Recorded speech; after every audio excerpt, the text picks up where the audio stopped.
in Mind broadcast with your hosts, Bishop C. Guy Robinson and Dr. Jonathan Shepard, where we explore faith and mental health perspectives on current affairs. Let's get into today's discussion with the Spirit in Mind.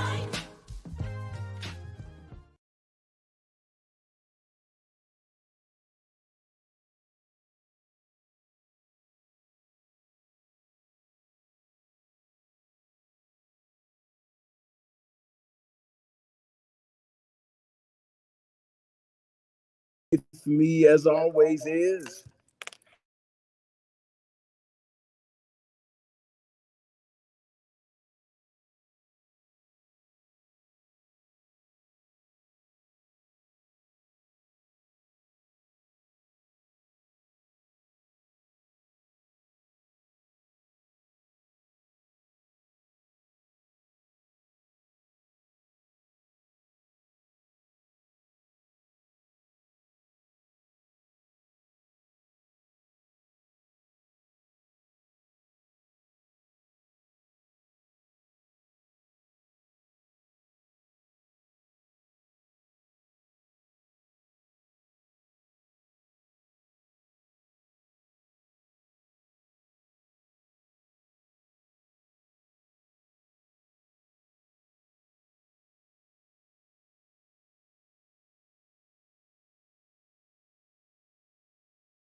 reading and studying them, they talk about quiet quitting.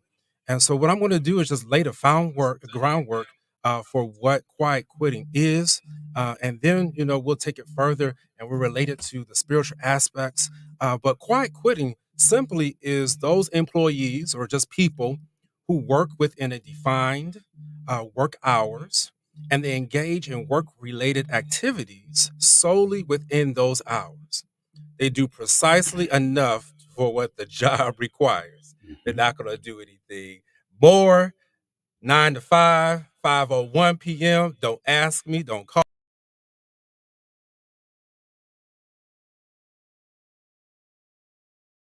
Season transition of quiet quitting. It's also a way, Bishop, where some people are trying to take control back over their lives. They want to be able to achieve a better work-life balance. You'll see quiet quitting when people recognize that they haven't been living up to unrealistic work expectations that have negatively affected their personal lives or left them burned out. Wow, Bishop. So when you talk about this whole quiet quitting, you can see it in various people's spheres of influence, lives, even in relationships. And I'm sure we will tackle that.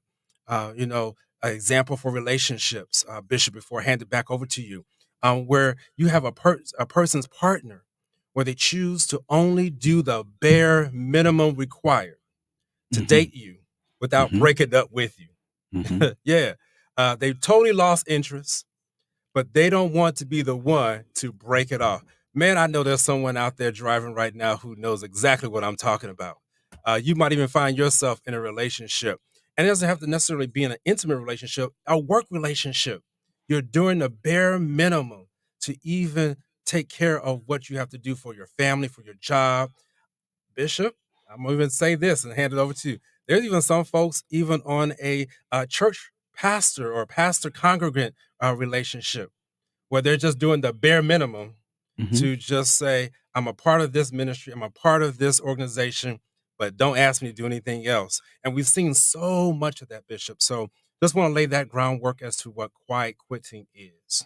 Yes, Dr. Shepard. That's so very helpful. And what you really laid out to try to just kind of categorize them for some who may be listening to appreciate the it's like a broad scope of work here in terms of the effects of what we're dealing with.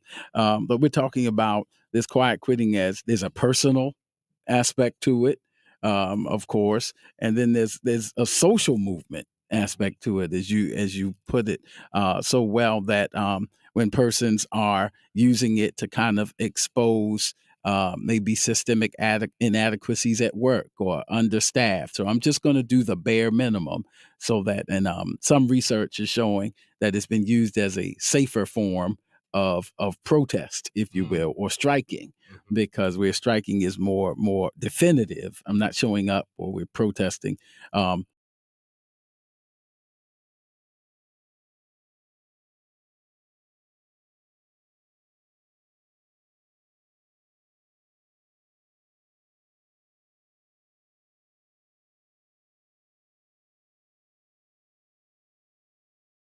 Psychologists argue that the quiet quitting should be merged with what human resources calls the work to rule thing, which means just a job action, just do no more than the minimum. What does that look? And it's considered less disruptive. For example, nurses refusing to answer telephones. Say, nope, that's not in my job description. Teachers refusing to work for free or at night, or run into the store to get those extra school supplies because maybe things are missing in the budget. It means, nope, I'm just doing what the job description requires in an effort to kind of, I guess, show you better than I can tell you. Right. I'm not endorsing, just explaining some of the mindset behind that. And so some would argue, and of course, this has been exacerbated. So there's a social element because you're talking about, living wages and job descriptions and how much we do above and beyond the actual thing. And I'm trying to demonstrate that that's more of a social movement. But then there's an existential piece to it, um, meaning concerning existential meaning concerning a sense of purpose and meaning and freedom and choice, volition, all that kind of thing, which isn't uncommon in some schools of thought. Mm-hmm. That it's not uncommon for persons who have had traumatic events or experiences to become very existential, Mm-hmm. like to begin to question, well, why did this happen? What does my life look like? And what really matters? And what am I going to reprioritize? So that's a piece of this too. So it's a personal decision. It's social, and there's a social movement aspect to it. And it is existential, which really theology would consider a more spiritual, a euphemism for spiritual. um, and um, and and yet at the same time, it's critical because there's opportunity in it to discover and to make healthy changes and to evolve and become better versions of ourselves as a society, as institutions, as workplaces, and as individuals. But there's also danger in it, anarchy and rebellion and, and disorganization and or mistrust of institutions. I'll stop right there because we've seen a lot of mistrust of institutions now, period, in various aspects, from law enforcement to workplaces to churches to schools. Institutions are just being scrutinized, if you will, in a way that can be, again, an opportunity for growth, but can also be an invitation to chaos. Mm-hmm. so, Yeah. so that's the crisis. A crisis in the Greek word is krisis. It literally means to be at a crossroads. Wow. And so that's kind of where we are. So, Dr. Shepherd, help us out with some of these aspects. Yeah, Bishop, because thank you for, even as you was talking about the institution, I can even feel, because we're approaching election day, Yes. November 8th, and we encourage everyone out there who's listening to us to make sure you vote. But there's people who have said, I'm done. I'm quiet quitting as far as even my role in politics or voicing your opinion. We cannot sit by. And that's exactly what people want us to do. Some people literally try to overwhelm us, frustrate us, literally want to take us out. And what we end up doing before being taken out, we will quiet quit. And that's exactly what I wanted to start today with, say, I cannot quit. I must vote. You know, we want to make sure we live here in Maryland. We want to make sure that we're voting. We're voting for literally for the top seat, the governor, all the way down this particular election cycle. And we cannot allow the dirty politics. We cannot allow the various different things that we have seen to discourage us from voting. You can't even allow yourself to quiet quit with even when your families. We're approaching Thanksgiving. We're approaching the holidays that so many of us celebrate. And some of us have said, I'm done with my family. You know who I'm talking to out there. You said, I don't want to see them this year. I'm done. They didn't do me right. They haven't paid me back my money. They haven't done this or that. And so I'm quiet quitting. I'm going to protest. I'm not going to go to the dinner. We want to challenge you because this is a mindset thing. This is why we're starting today with this particular topic, because there's a blockage that some of us are facing. And so we just want to put it out there. We want to be transparent and let you know we hear you, we understand you, but we don't want you to quit. Bishop, as we were preparing and researching, 50% of the U.S. labor force, 50% of the labor force in this country is quiet quitting. Mm-hmm. Wow. 1 in 2 people. All right. And if you're part of the labor force, then you're going to find yourself potentially in that same boat. That's a lot of people. We saw this drop in engagement in work beginning in the second half of 2021. And it was concurrent with the rise in job resignations, as Bishop already alluded to regarding the great resignation. And so many people resigned because they were just done. They didn't want to go back into the office. They didn't want to deal with the same people who they've been working for and working with. Some of them even got even better jobs, but it was just so much that has happened. I want to tell you before we even deal with some more of this about how do we move forward with resolution, because we just don't want to spend time talking about it. We want to bring some resolution and some relief to you during this period of time. But we want to let you know that there are some solutions for you. We want you to know that we understand, we feel you. Spirit and Mind is dedicated to making sure that people can overcome that hump because we are seeing the quiet quitting. You can look in some churches right now, Bishop. You can look at, and, I've talked to many pastors and they're just say, Dr. Shepherd, the people are watching online, but they're not coming back in the building. They're just doing the bare minimum. Now, I'm not coming for anybody out there. Please hear me. I'm not coming for anybody out there. I just want you to know that you have to judge for yourself. You have to recognize for yourself. Are you doing just the bare minimum? Yeah, I know I love sitting up in the bed watching service. I got comfortable like that. But then I realized that was the bare minimum for me. And I said, no, that's not me. And there was just a certain vibe that I get when I got together with the other congregants and the other places, even within my own job. There was a different vibe that I get when the people are coming into the office versus seeing them via a screen. So we want to let you know we understand, and we're going to take it further on how to be able to resolve and bring some resolution to this quiet quitting. Absolutely, and there's some of the questions we have to ask ourselves, so that because you used a great example, of course, one to which I'm partial, as pastor, Mhm. but also even as a university instructor, in both of those, because even as a university instructor, we found some students excelled and did well online when others not so well, but did better in classroom settings.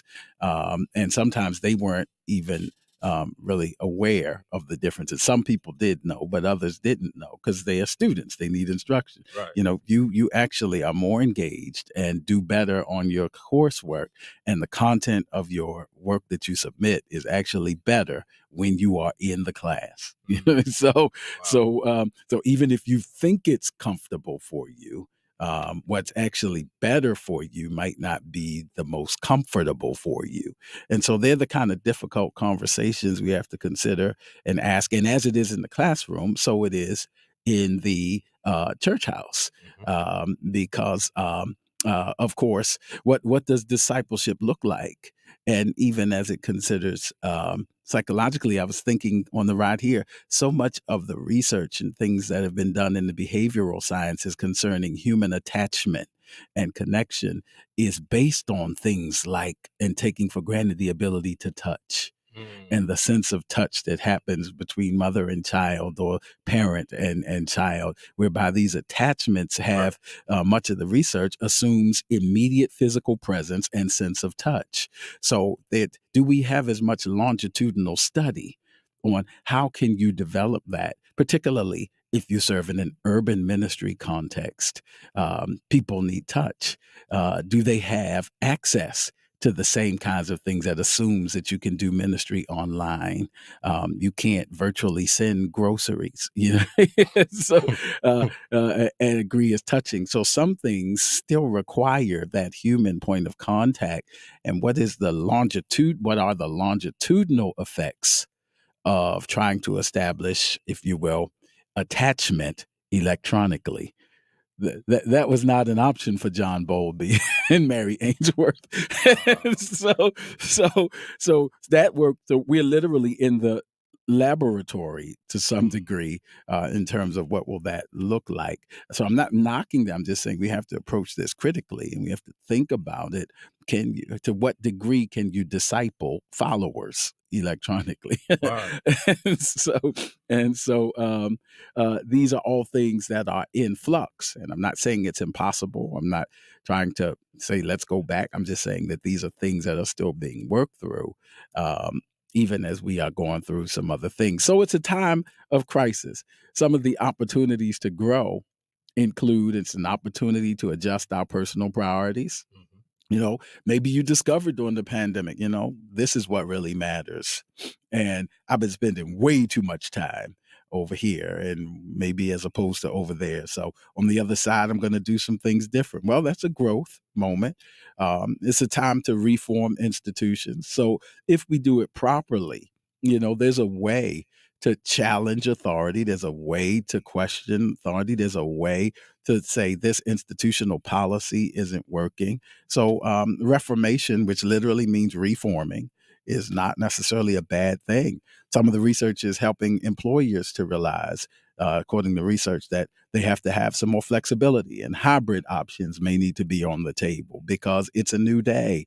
And some of the research is showing that some of the best employees you can hire are those to whom you will show sensitivity to their familial and employee needs. And so that's a reforming of the way we do business in some contexts. The threat is, if we do it the wrong way, threats to democratic processes, threats to the peaceful transfer of power, mistrust of institutions. And so there's a way to do it. And that's why this is a critical moment, but it's not necessarily a fatal moment. It's a time of growth and opportunity. Wow.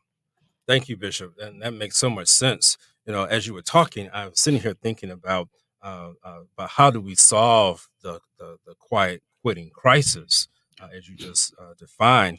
And I love acronyms. Those who have heard me talk know I love acronyms. And so I have one for this one, Bishop. Okay. I'm not going to let you down out there. This one is ECA. And it really works in conjunction with what you just talked about. It's engagement, conversations, and accountability.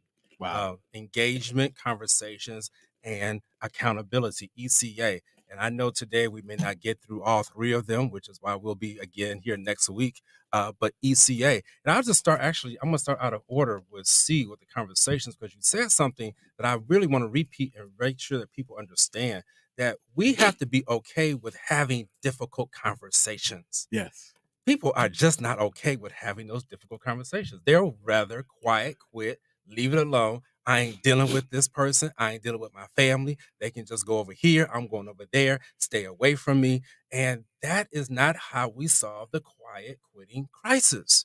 We have to have that ability to have these conversations in which we reduce the disengagement and the burnout.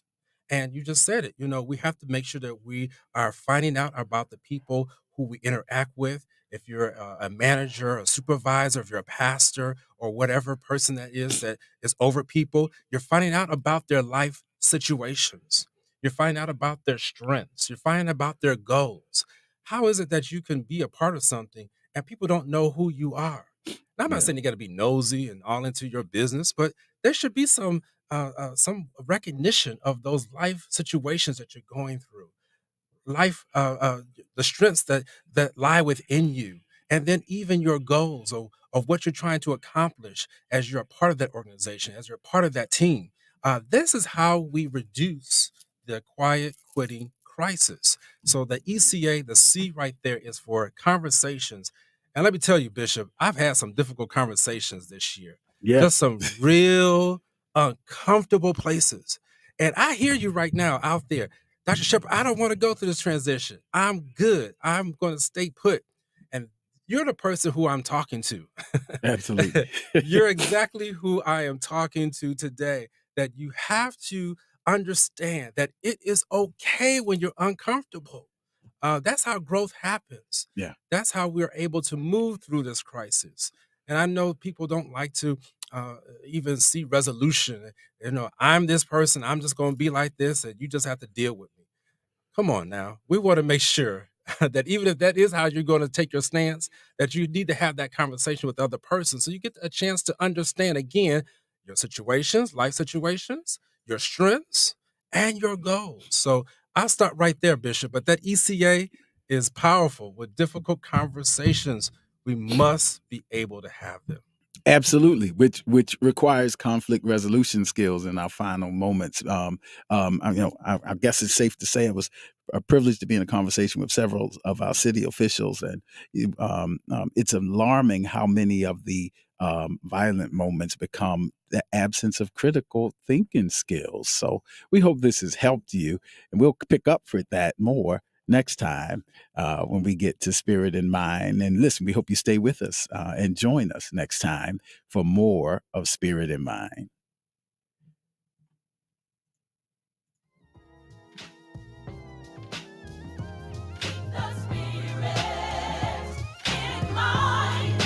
Don't forget to follow us on social media. We're on Facebook at Spirit in Mind, and we're also on Instagram at Spirit in Mind Live. Join us next time for a new episode of Spirit in Mind.